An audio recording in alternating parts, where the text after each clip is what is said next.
সংবাদ মাধ্যমে তথ্য মোতাবেক দেশে সমকামিতার মাত্রা বেড়েই চলেছে। এই কারণেই বাড়ছে এইডস। বিভিন্ন সোশ্যাল মিডিয়া গ্রুপ এবং অ্যাপসের মাধ্যমে সমকামীরা পরস্পরের যোগাযোগ রক্ষা করে।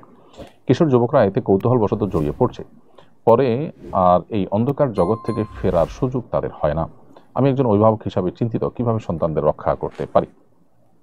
আপনি ঠিকই বলেছেন প্রিয় দর্শক, আমাদের সমাজে এই ব্যাধি ভয়াবহ আকার ধারণ করছে এবং যৌন বিকৃতি এটি যেভাবে বেড়ে চলেছে সেটা মানব সভ্যতার জন্য হুমকির বিষয় হয়ে দাঁড়াতে পারে বলে আমরা মনে করি।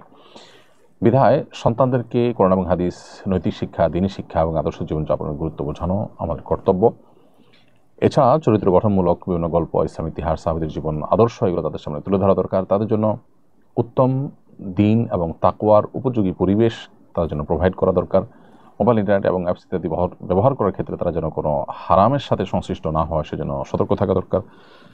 শিশু বাচ্চাদের জন্য যে সমস্ত অ্যাপসগুলো আছে, যে সমস্ত আপনার সাইটগুলো আছে যেগুলো বাচ্চাদেরকে হারাম বিষয় থেকে বাঁচিয়ে রাখে, বিশেষ করে কাহাফ কিডস একটা অ্যাপ আছে, এটা ডাউনলোড করলে সেই ডিভাইসে বাচ্চারা তাদের জন্য হারাম যে সমস্ত বিষয়গুলো বা যে সমস্ত বিষয়গুলো শরিয়া নিষেধ করেছে সেগুলো তাদের জন্য ব্লক করে দেওয়া হয়, যাতে করে বাচ্চারা সেগুলোতে বেঁচে থাকে। অতএব এই সমস্ত উদ্যোগ আপনি গ্রহণ করতে পারেন। এর বাইরে পরিবার সদস্যদের মধ্যে সুস্থ সম্পর্ক বজায় রাখা, যাতে তারা একাকিত্ব এবং অবহেলার শিকার না হয় সেদিকটা দেখা দরকার। অনেক বাবা মা আছেন যে সন্তানদের যথাযথভাবে সময় দেন না, তারা নির্জনে বিপদগামিতার পথে চলে যায়, কোন বন্ধুর সাথে উঠা বসা করছে সেটা খেয়াল করেন না, সোশ্যাল মিডিয়া তারা কী করছে সেটার প্রতি তারা ভালোভাবে নজর দেন না।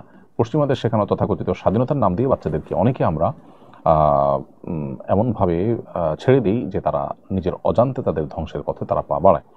অতএব সন্তানদের পরিবারের সাথে একান্ত সময় কাটানো, পরিবারটাকে উপভোগ্য একটা জায়গায় পরিণত করা, এটা আমাদের অবশ্য কর্তব্য।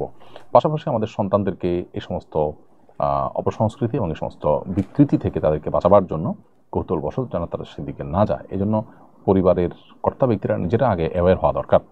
এ বিষয়ে আমাদের ডক্টর সরওয়ার ভাইয়ের লেখা অভিভাবকদের উদ্দেশ্যে সন্তান প্রতিপালন যুগের চ্যালেঞ্জ, এই বইটা আমাদের অবশ্য পাঠ্য, এটা পড়া দরকার আজকের অভিভাবকদের।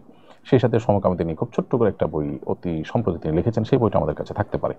এছাড়াও আরও বিভিন্ন উপায়ে আমাদের নিজেদের অ্যাওয়ারনেস খুব বেশি জরুরি।